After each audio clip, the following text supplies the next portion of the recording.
I mean, they didn't have the death in Israel during the Nuremberg trials either. However, everybody got the death sentence because the judge's ruling at that point, because Eichmann, he argued that, hey, Israel wasn't even around, much less these laws, when we committed these so-called crimes. And they said, because we are a tribunal of the...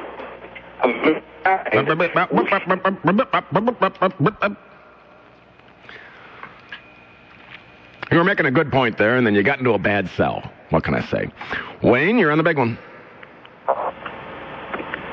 Hello? Mike? Yeah, go ahead. Yeah, how you doing? All right. Yeah, as far as the connection between, Saddam Hussein and 9/11, that's really irrelevant. I don't hear anybody that complains about that, complaining about the fact that we also went to war in the Philippines against Abu Sayyaf, and that we've also been tracking down other terrorists of other organizations throughout the world. The fact of the matter is, there is about as much relevance of complaining that Saddam did not have any connection to 9/11 as it is complaining that Germany and Italy had no connection to Pearl Harbor. They're allies. They're sworn to... Another, what is it, bad cell phone night? What do we have, sunspots or something? Moon spots? Well, there is a problem. Don't you think, Wayne, don't you think, and those who feel like Wayne does, don't you think there's a problem with us stomping into a sovereign nation that had not attacked us? And I've heard a lot of people that are political experts for a living say, yes, he could have been a threat down the road. Yes, we assumed he had weapons of mass destruction because Don Rumsfeld was playing footsie with him back in '83, back when we liked Iraq and we hated Iran. Now I guess we just hate the whole region. I mean, didn't we have special ops in there looking around for the weapons of mass destruction before we went in? This is one of those, whatever reason, whether it's W deciding he's going to go in there and fix things for his daddy, because Saddam did want to kill Herbert Walker, or whether it's for oil, whatever the reasoning was, we had every good reason to go into Afghanistan to get rid of the Taliban, to try and look for Osama bin Laden, because we could draw a correlation and a trail to all of this all the way along. No, I guess it doesn't matter. I guess all we have to do now, then, is just go around the world and attack any country that doesn't like us. Well, then we better go back to France and Germany, because I guess they don't like us now either. Joe, you're on the air. Yeah, hi, Rick. Howdy. I've listened to you for a while, and I mean, we definitely don't always see eye to eye, but I guess I wanted to find out a couple quick questions. I mean, where your position was. I mean, when we went into Bosnia for supposedly humanitarian reasons, I mean, you were outspoken against that as well, and I apologize because I didn't catch you back then. No, I wasn't even. I don't even think I was. I wasn't on this radio station back then. Okay. Well, I mean, yeah, I guess, and I really don't understand. I mean, it sounds to me, and I don't want to generalize, but it sounds to me like you're sort of politicizing this whole thing. Although I mean, you gave equal time to Kucinich as far as, I mean, I agree, he's a sort of a maroon, but I mean, you're talking about, sort of the political implications, and we don't belong there, and there were no weapons of mass destruction, but I mean, the primary reason was, is, and still is humanitarian, and without regard to what the media has been rattling on about for the better part of 9 months, I mean, nobody said we were wrong when we went in for humanitarian reasons to Bosnia, and we lost troops over there. You sort of had this very negative sort of feel about how, and you made the comment when one of the callers said something about Saddam killing 200,000 people, and you said, well, Bush has done that. We call it the war in Iraq, and I mean, let me jump in, I guess, a little. Do you really think that we went into Iraq for humanitarian reasons? Yeah. But then how come we don't go into any of the dozens of countries in Africa where there's atrocities happening on a daily basis? Actually, I thought we'd actually, right now, I think we're in, and again, I'm not a political science major. I own a small computer business, but I mean, I thought we do have troops, I think, in Rwanda. We have troops in Bosnia. We have troops in, obviously Afghanistan and Iraq. And, I mean, I realize we can't solve all the problems. And we got troops in South Korea. Yeah, well, right. And I've also mentioned in the past that it's like the game of Risk. And if you've ever played that, if you spread your players too thin, you spread your soldiers too thin, you lose the game.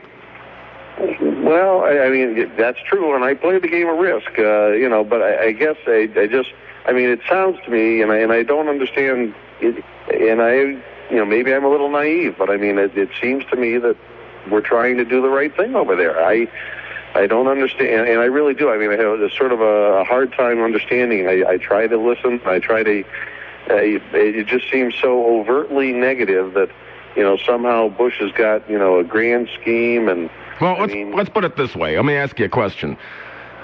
Since when is it okay to stomp into a sovereign nation because we don't like what they're doing to their own people? I mean, is that okay for us to stomp into... It's an illegal war. It's an unjust war if they have not threatened us or attacked us for us to go in there and take over and kick the leader out. But we may sit around and poo-poo them and try and starve them to death and all that sort of thing, I don't see it. When you look at the grand scheme of things, everything's going to be about energy, and it is about energy. And if they didn't have any oil over there, I'd bet my right foot we wouldn't be in there. I guess I'm not sure I agree, but I'd love to just real quickly respond. I mean, there wasn't, you just asked, is it okay to go in and stomp a sovereign nation? We haven't stomped anybody. I mean, we've actually been behaving like a civilized nation. Yes, there are fatalities on both sides. They've been as minimized as possible. We have sought to rebuild their infrastructure as quickly as possible. And furthermore, when Russia went into Afghanistan, where were all these United Nations countries, running up the flag saying how, that Russia can't do that? No, I mean, Russia did what Russia did, and I mean, we in this country probably disapproved. Well, and I'd like to to respond to that, too. For one thing, what do we get from Afghanistan other than those long-haired, pointy-nosed dogs and those little pillow things you throw on your couch? Now, lots of other countries were doing business with Iraq, and that's why they didn't want to get involved or go in. And then we said, fine then. You know what we'll do? Fine then. We don't want a coalition. We'll control the spigot, and then you can line up with your bucket. And we'll say, okay, China, you didn't behave yourself last month, so Russia gets theirs first. Fine. You don't want to help us? Then we'll control it. Why did we get cheap oil during this whole thing from Canada? Because under NAFTA, we own the mineral rights to Canada and Mexico. See, all you have to do is just a little bit. I got to run. We could do a little bit of reading.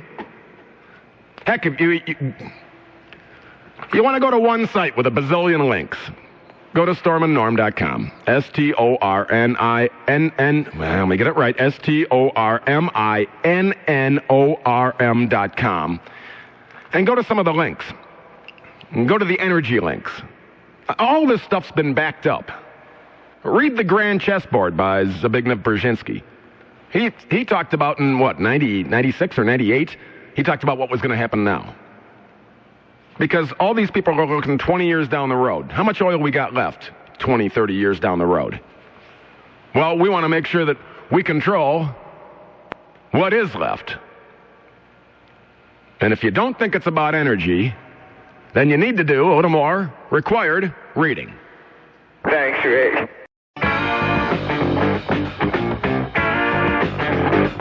Rick Gilmore. The space aliens have more or less landed. They kept our power on during Y2K. Oh, really? Yes, sir. They're our friends. On News Radio WTAM 1100. I don't mind arguing with you. That's fine. I argue for a living. I don't expect everyone to agree with me. If we were going to go in for humanitarian reasons, we should have gone in a long, long time ago then, shouldn't we have? There was good reason why we went in Gulf War I, because one of our allies was attacked. And we didn't finish the job then, I guess, right? So we had to go back. It's just the way it's supposed to work, you know. If you're gonna go to war with someone, they should have either attacked you or one of your allies, or not just some vague connection of, well, they don't like us there, and we think there's terrorists hiding in the bushes. And probably were. And there was also no proven chummy connection between Saddam Hussein and Osama bin Laden. Both evil bastards, but they both wanted to rule the world in their own right. They didn't want to share it with somebody else. Triple Doppler forecast from TV3's Eileen McShay tonight. Some snow, inch or less. Mid-20s, Tamati. Clouds turn to sun. Upper 30s. Currently 31 degrees in Cleveland.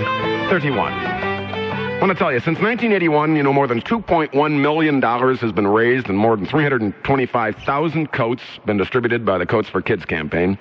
And it's that time of year again, and we need your help. Drop off new or like-new coats to any Smythe Kramer location or area malls, including Pavilion Mall, Parmatown Mall, Westgate, Randall Park, Richmond Town Square, Westfield Shopping Town, Midway, South Park, or Great Northern. Or you can help by sending a check to Coats for Kids. It's P.O. Box 74767, Cleveland, Ohio, 44194. Thanks to WKYC TV3, Cintas, Smythe Kramer, the Salvation Army, Claiborne, Greystone Properties, North Coast Limo, and, of course, you. And there's a lot of kids out there that, Christmas is coming, and they don't have a coat. Help them out, would you? Jake. Hey, Rick. Yeah. I don't always agree with you, but I love you like a brother, man. Well, not like that kind of brother, but right, you know what I mean. Right.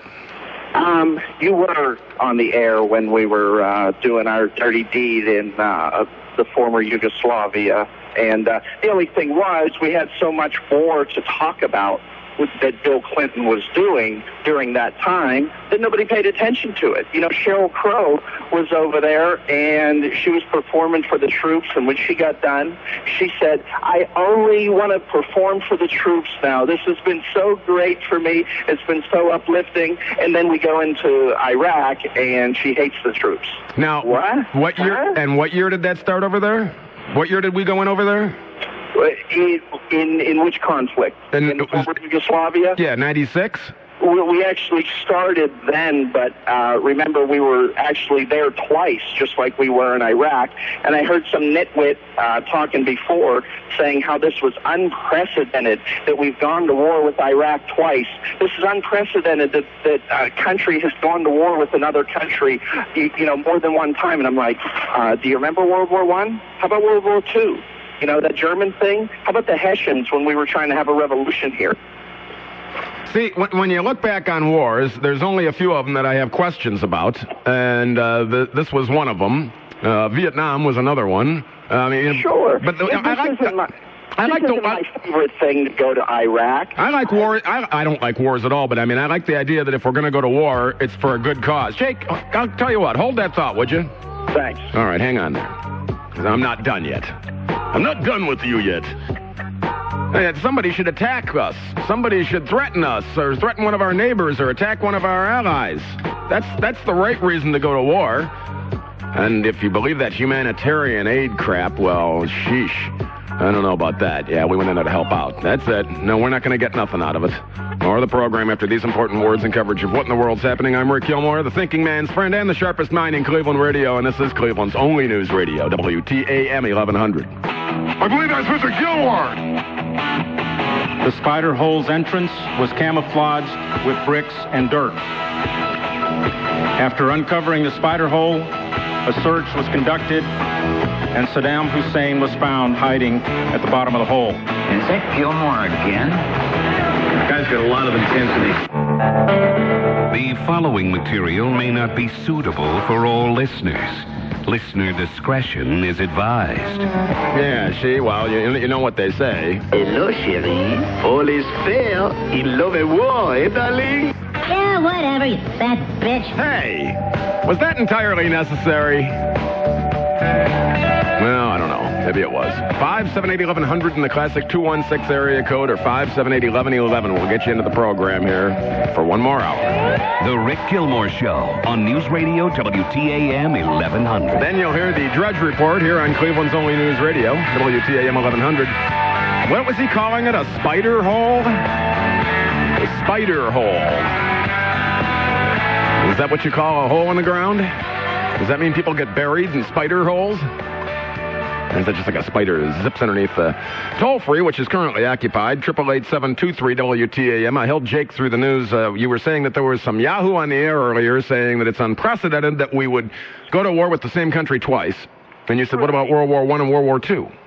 Well, that whole German thing, and we're, I guess, opposed to them right now because they didn't want to help us. And like I said before, this wasn't my favorite thing to do. This wasn't my number one choice of a country to invade. And I don't think it was the best idea. I don't think it was the worst thing this country's ever done either. Well, my big thing was the whole sovereign nation. They were a threat during Gulf War I. That's why we went in there, because they attacked Kuwait. But this is like standing on a playground and you're a teacher and you look and there's little Bobby over there, and he was bad last week. He's got that funny look on his face again. I'm going to go over there and slap him one right on the backside.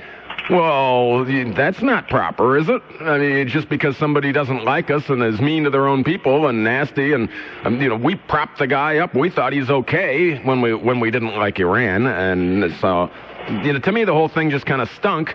I mean, you got to admit there are some connections from the administration to Halliburton and Bechtel and all that sort of thing, and the no-bid process going on, and a lot of stuff had an aroma about it. Yeah, well, like I said, just as long as we can temper our resentment for this administration and this president, just by pointing out that the previous administration did the same thing. That's all. I'm not saying this is good. I'm certainly not saying the other thing was good. Just be a little, even-handed. That's all. I know this is what we're dealing with now, but like I said, there wasn't the hue and cry for Clinton's head over the Yugoslavia issue. So maybe what we got to do then is be questioning America's foreign policy, if we even have one. Correct. In the fact, the people, we haven't found Saddam Hussein. We haven't found the tall bearded fellow with the dialysis machine. I don't think we're going to find him, because I do think he checked into the Wooden Waldorf a little while ago, because he was such a media darling, and then all of a sudden he's just gone. Yeah, you're probably right. I think he took the dirt nap, and we'll just never find him. But it's just interesting, because I will stand by there was no correlation between 9/11 and Saddam Hussein. And even the White House has said so. And it doesn't seem to matter that we found no weapons of mass destruction. Now we're there. All you have to do is say you're doing something for humanitarian reasons, and what, no one can argue with you? Right. And that's a thing, like I said, that I don't agree with. And I think there's conservatives, people on the right, maybe like myself, maybe like Pat Buchanan, who didn't necessarily agree with this invasion. But all the issues coming out now, it's just ridiculous to me that we went through 8 years of the previous administration. They did the same exact thing. Sovereign country, guy never threatened us, blah blah blah. Do you remember that Eric Rudolph we just caught this? I guess it was this year. It took us 5 years to catch him. He was the guy, abortion. Yeah, right. The abortion killer, and he was hiding in the mountains, and people were helping to hide him. And how long did it take to find him? A long time, but he had 5 years. Yeah, and he was in our own country. We couldn't find him for 5 years. Well, it is a little ludicrous, but our country is a little larger than Iraq. Iraq's the size of California. So do the math, and it took 9 months to find Saddam, so that sounds about right? It's just funny, and these people that still, I guess, want to question why we were attacked. Even if there's no evidence between Iran and 9/11, but these terrorists, and they believe in something and blah blah blah. You know what?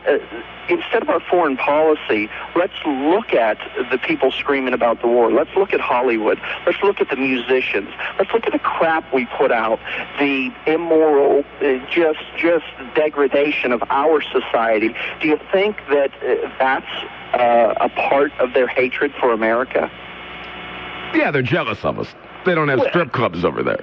Well, I do believe that we have too much sex and they don't have enough. Well, why do you think some of these sleeper cells decided to take the money and run? They came over here and, oh, look, I can buy Penthouse and Playboy and jugs of wine, and I don't need to kill myself for Allah and have the tea cakes. I can buy the tea cakes at the corner store. some dude is doing donuts in a C-1500 in the Canfield Giant Eagle parking lot right now, so it's pretty cool. I want to see him hit the pole. All right. Here, I want to run this one by you. We're talking about stuff that's funny. Major General Ray, what's his name? Odierno. He was the one talking about Odierno. He was the one talking about the capture of Saddam, and he said, this is a quote now. He says, Saddam was found in something Odierno described as a hole in the ground, and Odierno said, it's ironic Saddam was found there, considering some of his opulent palaces are nearby. It's ironic that he thinks that's the definition of irony. Well, I mean, it would be ironic if they found Saddam in plain view in one of his opulent palaces. Obviously, if you're in Iraq and you're the leader and you're the deposed despot, you're not going to be hiding in one of your opulent palaces. You're going to be hiding in a hole in the ground. That's not irony. That's common sense. Right. Best place for him to hide. Huh? And that's the same reason he couldn't have, all that was around him. He had a pistol, they had a couple AK-47s. Wonder where they came from. But, that's all he had. That's all he could have. If he had a giant cache of weapons, they would have found them already. It's just like the palace thing. I mean... What do you think we ought to do with him? We have a trial. Do we put him in prison forever, or do we put him to death? I think that would be more up to the Iraqi people, but I would vote for prison. I think he's a, ruthless scumbag, all that crap, one of the worst, but I really think we need to keep him around so we can, we're not going to find out the total truth from him, but find out something. I mean, look what we did with Timothy McVeigh. It was like, okay, you're guilty, all right, 2 weeks later he's dead. Holy, what the hell happened? Why? Dude, we get guys on death row for 50 years, and this guy gets 2 weeks. Well, where was the truth behind that? Because there's so many things in that story of the Oklahoma City bombing that has ties to the Philippines, Muslims. They were in Iraq. Muslims over there. I just have a real problem with that. So just keep him around. He ain't going to do anything now. He's not going to, lead a charge from jail wherever we or they put him. I don't think it'll be a problem to keep him around. All right. Well, duly noted. Thanks, Rick. All right. You're welcome, Jake. Yeah, who was it? I don't remember which general it was. Was it Tommy Franks? I don't know. Who was it that said that they hadn't found Saddam Hussein, but he wasn't in power? And he said it doesn't really matter. It doesn't matter whether they find him or not. Well, I think it was a good thing that they found him if they could find him. I'm not saying finding Saddam Hussein was a bad thing. My arguments go way, way back to the beginning of this thing when I said, did we know what we were doing when we got in there? Did we know what... Did you really think that we would be rebuilding the country and they'd be killing our soldiers and destroying everything that we're trying to build? I guess, that's supposed to make us look bad? It's your country, you freaking moron. We're going to rebuild it one way or another if we have to kill every one of you. Because we want to somehow profit. You guys got to pay us back for all this cost.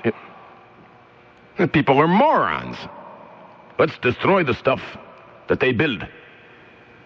You think that's going to make us go, oh my God, what do I do now? No, we're going to have to go home with our tail between our legs. We have been known to go home with our tail between our legs, but it ain't all that often. You want answers? I think I'm entitled. You want answers? I want the truth. You can't handle the truth. On News Radio WTAM 1100. Wait a minute. I'm confused. They said they were going to try him in absentia? I thought they were going to try him in Iraq. What, are we changing venues now? Yeah, found Saddam in a hole. Speaking of holes, I'm in the hole. If you're elderly, you're well-to-do, don't know who to leave your money to, remember who entertained you in your twilight years. Don't leave it to your cat. Leave it to me. I'll put it to good use. Triple Doppler forecast from TV3's Eileen McShay. Well, a bit of the leftover snow tonight, but some freeze and drizzle could be out there. Be very careful.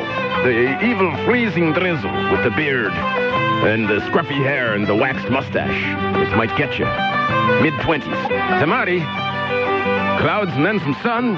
Upper 30s. Currently 31 degrees in Cleveland. 31 degrees. You know you could win $25,000 tomorrow on the Mike Trevisano show? We got that $1 million Christmas contest going on. Just write down this number. Remember, 1-866-525-WINS. See, I wouldn't have to beg old people to be put in their will if I could try and play that game. That's 1-866-525-9467. Triv's right after Rush here, weekdays at 3 on the big one, News Radio, WTAM 1100. Fred, you're on the air. Hi, Rick. Thank you for taking my call. I was just calling regarding this whole policy. From the very beginning, this whole war was a political situation. They tried really hard to connect the Iraqi government and the regime over there to international terrorism, specifically Al-Qaeda. They found nothing, and they have admitted that. Then it was supposed to be for protection against weapons of mass destruction. And from the very beginning, they had no idea that they knew that these things did not exist. 3 days into the attack, it becomes Operation Iraqi Freedom. All of this was so that there is something going on to distract from whatever that's happening internally in terms of the economic news that was going on and unemployment and everything else. And I do believe that there was a strong financial situation, as you have described over and over tonight, regarding getting some of these contractors getting massive contracts. And you were right. They will destroy as much of the country as they can in order to be able to grant these contracts. And internationally, these contracts are massive debates going on in international forums, but we don't hear about them a whole lot here. If, in fact, the issue is human rights and protection of civil rights and human rights, not a single country in the Middle East is a democracy. And we don't hear about that. People in Saudi Arabia, in Jordan, in Iran, in Syria, they live under similar conditions. In fact, if you look at social freedoms, Iraq was way ahead of many of the other countries. Granted, Saddam was a dictator. He killed a lot of his own people and attacked a lot of his neighbors. But in reality, this is what happened. The social go to the country next door in Iran. People, if they steal something, they cut their hands off because of poverty or anything like that. Women are being stoned to death. People are being hung in the street for drinking. They're being beaten up and everything by the government. Look at Saudi Arabia. Most of the Al-Qaeda terrorists came from there, but you don't see us attacking Saudi Arabia. No, and I tell you, if you go to countries again, I was in Iran 2 years ago, and there is an overt, there are 10-story tall murals talking about how they want to destroy the United States and Israel. And to support of these suicide bombers and everything else is overt. They're collecting money to send to southern Lebanon to train these people, and we don't hear about any of that. And I hear from time to time administration people talking about how this is a government that we should talk to. They have 9 nuclear reactors in a country that is sitting on the 3rd largest oil reservoir. They're trying to develop weapons of mass destruction, and they talk about it. They say we want to destroy Israel and the United States, the great Satan and the small Satan.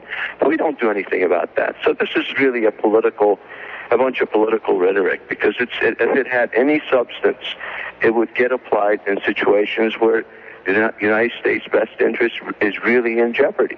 Yeah. These people issue passports for people. They do all kinds of things that support. They send money to southern Lebanon to train these terrorists that are doing all these acts of terror around the world. They were supporting financially and morally. Well, we'll get around to Iran, though, Fred. I appreciate you taking the time to check in. Well, we'll get to Iran. We just don't have enough troops right now. We're running a little short on troops. So once we bring the draft back in, then we can go in and do the same thing to Iran, and then, gee, it seems awfully lucrative, doesn't it? If you go with Fred's theory there, that what we do is we go in and destroy the country entirely so that there's no bid contracts, so that giant U.S. companies can rebuild the country. See, if we don't have any business over here, we just stop into a sovereign nation and then blow the place up and then have Bechtel and Halliburton go in there and rebuild it. And, I'm familiar enough with how dirty politics can be in the city of Cleveland. You don't think somebody's getting greased? You don't think there's any kickbacks? Think about it. I mean, you don't think so? Scott, you're on the air. Yeah, hi, Rick. Long time no talk to. Yeah, I missed you. Yeah, it's been a while. Yeah. A couple things. First of all... You may have to hold through the news because we're getting close. I'll be happy to. Just give me a 5-second heads up. Right now. Okay, I'll hold. Hold that thought. I gave him a 1-second heads up. More of your phone calls and more of the program. After we do a little business with you and important words and coverage of what in the world's happening on Cleveland's only news radio, I'm Rick Gilmour, the thinking man's friend.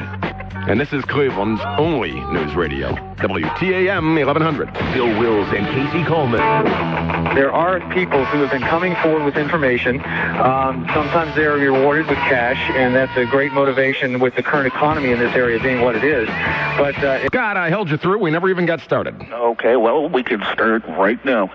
I wanted, first of all, to say that I think it's a tragedy you're not on from 10 to 12. Well, we got Drudge Report on live from 10 to 1. Well, ask Art Bell about that. I think it's a package. I was going to say, unfortunately, you at least make sense. But speaking of people who don't make sense, as usual, Jake from Barkeyville. Mm-hmm. Yeah, you didn't like what Jake had to say. No, as usual, he let reality fly right over his head. If you remember, Milosevic was the dictator of Serbia. Well, Slovenia was declared itself as an independent nation. He sent troops in there trying to do it like Hussein did in Kuwait. Croatia declared itself an independent nation. He sent troops into there. Bosnia declared itself an independent nation. To me, Clinton was perfectly justified for doing that for the simple reason he was just following a policy established, in a sense, by Bush Sr. I just think that I could not be the only person that finds it a little hinky that the previous president's son gets elected and then we stomp in there and Iraq has not attacked anyone. Right. It's just a little hinky, don't you think, Scott? Well, I mean, I can give you about 15 examples right off the bat. Halliburton overcharging the government $61 million. Let's see if they repay it. Don't count on it. Kellogg, Brown, and Root were responsible for the Thanksgiving Day stunt with Bush in Baghdad. Turns out I was listening to the CBC. Kellogg, Brown, and Root, on orders from the White House, did background checks. Those soldiers who were politically compatible, and I love that phrase, politically compatible, got to have the turkey dinner. The ones who weren't politically compatible had to eat MREs. Oh, see, well, harumph. I mean, and let's see, what else? Oh, yeah, you know why we're not going into Saudi Arabia? A little company called the Carlyle Group. Now, shame on you for mentioning that. Gee, let's see. George Bush Sr., Jim Baker, and a couple of the others have investments in the Carlyle Group. It's a partnership with the Saudis. And who's the main Saudi family in the Carlyle Group? The Bin Ladens. I don't think I'll say what city you live in. It may disappear. See, they're poisoning him already. Are you all right there? You're not dying on me, are you? I got a pretty bad cold, so I was a cough drop went down the wrong way. Oh, I see. You don't have a cough button feature like I do. See, if I wanted to do that, I'd just do one of these. See, I can push a button and then no one hears it. I mean, everything in this entire, from the word go, has stunk. Even when Bush, I mean, they lie about the simplest things, Bush. When he was interviewed at a press conference a couple months ago and they asked about the mission accomplished banner, oh, no, it was put up by the soldiers, by the Navy people. No, it was put up on orders from the White House. Yeah, well, just a few fibs here and there, Scott. Well, nonstop. Well, I've been against I've been against this thing, and you were in Gulf War I. That's right. And you've been against this thing since before it started as well. I know, because this is a pure violation of international law. That's right. You don't go into a sovereign nation that has not declared war against you or attacked you in any way or any of your allies just because you think they might be bad in the future. Rick, I'll leave you with this because I got to go get a drink of water here. Okay. You know what I do with Saddam Hussein? Since George Bush wants to have a manned space flight, yeah, put him and George Bush together and shoot him up. Oh, well, All right, gotta go. Take care. All right, Was he talking about drugs? What did he mean by that? Steve, talk to me. Hey. Hey. Steve from Wadsworth. Yeah. First time I'm on your program. Welcome. Nice talking to you. Welcome. I don't ring bells or anything like Triv. Okay, but you know, I'm as mad as Teddy Kennedy with an empty bottle of scotch as some of you liberals, though. Oh, really? Your ire is going up faster than pants at Neverland are going down. Yeah. Okay, I have something here that I'm in the University of Akron. I take Homeland Security as a class and prevention of terrorism. And I have something here from the Weekly Standard. And did you know that Osama bin Laden and Saddam Hussein had an operational relationship from the early 1990s to 2003 that involved training in explosives and weapons of mass destruction, logistical support for terrorist attacks, Al-Qaeda training camps in Safe Haven in Iraq, and Iraqi financial support for Al-Qaeda, perhaps even for Muhammad Atta, according to a top-secret U.S. government memorandum obtained by the Weekly Standard. Well, you know, you got to remember now, and I got to go. You're getting your information from the Weekly Standard? Why don't you try getting some information from the BBC or the CBC or hear how they feel overseas about what's going on? You can get, I could go on the internet and read you all kinds of stuff, all kinds of wacky tales and stories and stuff. I don't know as if I necessarily believe all of it. Is this Kahari? Yes, it is. You're on the air. How you doing? All right. I'm a Muslim listener, and I just kind of was a little bit taken by your comments. I just wanted to clarify a couple things for you. Number one, in the Islamic religion, suicide is not something that would grant a person what you would consider martyrdom. Oh, okay. Because I know I heard you mention there that you get the 70 virgins in paradise. And, it's not tea cakes, Well, what about the idea of him just, drawing a comparison between Saddam Hussein and Hitler is not that difficult. But Hitler had the dignity, I guess, to not be dragged around through the courts and then eventually been, even what was it, Herman, was it Goering that bit the poison pill before they could actually put him on trial? Well, I understand where you're coming from that perspective, but it's just not an issue. That's not what Saddam wanted to do. You heard the comments that he made, when they captured him. Obviously he doesn't have it all there. I know Muslims that went to mosque, and I went to college with at Kent State from Iraq. And by a lot of scholars of the religion said that some of the statements that he said took him outside the fold of Islam. And a lot of times we get to associating people, and even the Osama bin Laden issue. A lot of people don't understand that him and Saddam, they very well may not have joined forces because him and Saddam were on two different perspectives. Oh, I've been saying that for a long time. I didn't say that they were in cahoots. I just hung up on the last guy because he was reading some I almost swore, some BS from the Weekly Standard. That you can find information on the internet. I'm sure you're aware of this. Right. That'll tell you anything you want to know. Right. So that's why I say, and I got to run because I'm up on a break. Be careful where you get your information from. You understand? That's all I'm trying to say. Check it and double check it and double check it again. There's a reason why there was not a coalition behind us this time, and there was a coalition in Gulf War I. There was a reason why all these other countries said, we're not going to get behind this. There was a reason why, because they sat back and said, well, what the hell, what are we going to get out of this? And who have they hurt? Oh, they might be bad down the road? Well, who knows? Next week I may do the world's worst radio show. So take me off the air now, right? Just silly. Ladies and gentlemen, we got him.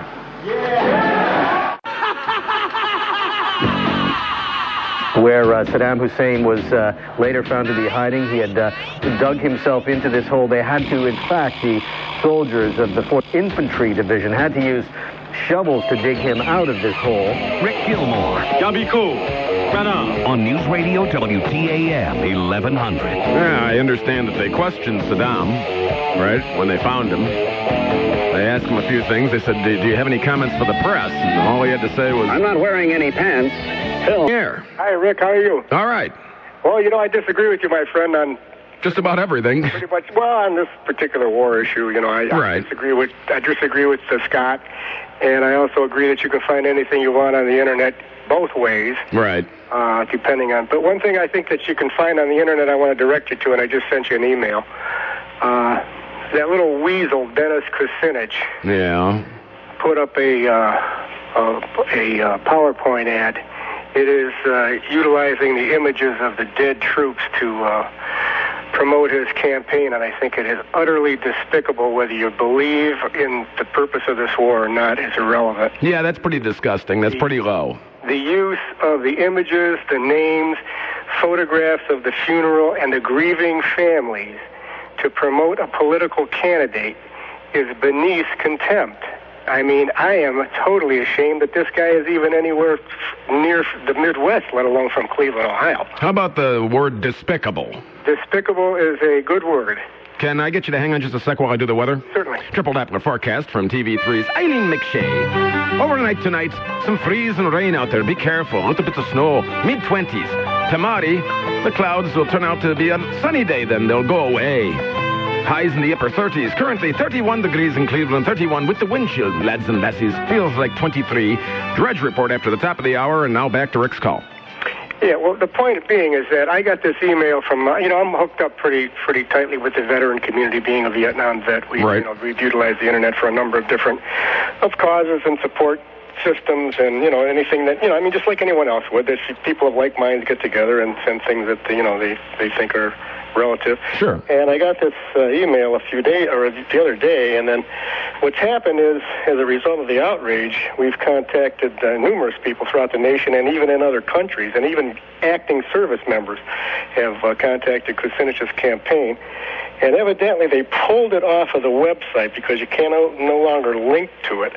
But it's available at www.bush, this is all one word, lowercase, bushflash.com. That's www.bushflash.com. You mean 3 W's? Yeah, 3 W's, I'm sorry.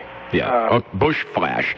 Now, did you... you have to watch this thing from beginning to end. It is just, whether you believe in the war or not, or whether you believe in the purpose of it, but, it's just such a low thing to do that I think anyone that would pull such a stunt like this doesn't even deserve to be in any elected office, even including dog catchers. So this guy has got to go. He's an embarrassment. He's an ongoing embarrassment to the people of Cleveland and the citizens of Ohio and northeastern Ohio. And he'll stop at nothing to feather his own nest, evidently. And he's gone off the deep end, and I think he's nuts. And one of these nights, because I do get phone calls from people who say, oh, well, look, he saved Puny Muni and this and that, but they don't understand that when he put the city into default, that our bond ratings plummeted, and it has to do with the interest rate. Well, I'll get into it someday. The interest rates and how much the city has to pay interest when they borrow money. And I hate to go back to ancient history, but people have to understand that he's just not all that good of a politician. But Betty Babushka, with her pickled egg in her hand and the ballot box lever in the other, she keeps pulling the lever for that nice boy from the neighborhood because she likes the name, she knows the name. Well, he's got to go. Yeah, people should start voting with their mind instead of just by rote memory, because the guy has a D in front of his name. The Depression's over.